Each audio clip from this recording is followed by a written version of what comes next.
A wild rumor swept the nation this afternoon. It was vouchsafed that the New York Mets had become baseball champions of the world.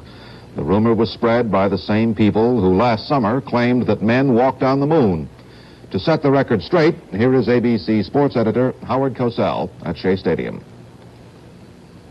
Well, Frank, the Mets fans knew it all along, as you can see. They knew that today was the day, including Mrs. Payson, the owner of the New York Mets.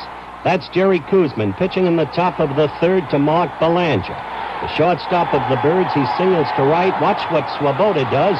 Grody, the catcher, is sneak behind, tries to push Belanger off the bag. No success. Good try, though, for Grody, a scrappy little catcher. Now we're still in the bottom of the third. This is the Birds pitcher, Dave McNally.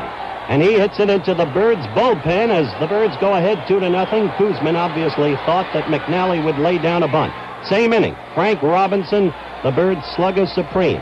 And this one goes about 420 feet away out of the park, left center. Birds 3, Mets nothing, top of the third. Well, the fans aren't happy at this moment. They're expecting a return trip to Baltimore.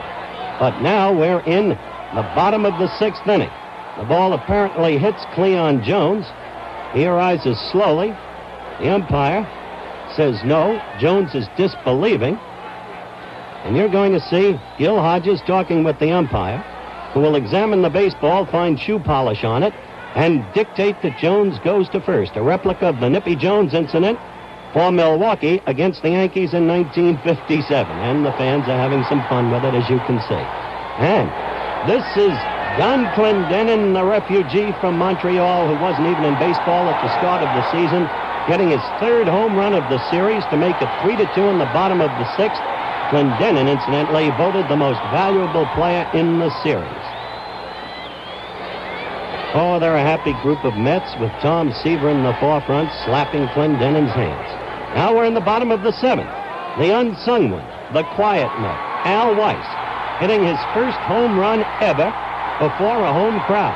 He only had 3 all year. The other 2 were against the Cubs, so it was 3-3. Now we're in the bottom of the eighth. This is Cleon Jones. Blast to deepest center field off the wall, and it's a 2-base hit for Cleon. I think the inevitable is already in the minds of the Baltimore fans at this point, because Ron Swoboda lashes another double despite a brilliant try by Don Buford, putting the Mets ahead in the bottom of the eighth by a score of 4-3. Jones, of course, crossing the plate. There is more to come. After today, New York City will seek statehood, with Baltimore to be included within its boundaries. This is Jerry Grody. An easy bounder to Powell, who misplays it. The pitcher covers late. Both Powell and Watt get errors. Swoboda crosses 5-3. Mets win series. And this is Howard Cosell reporting.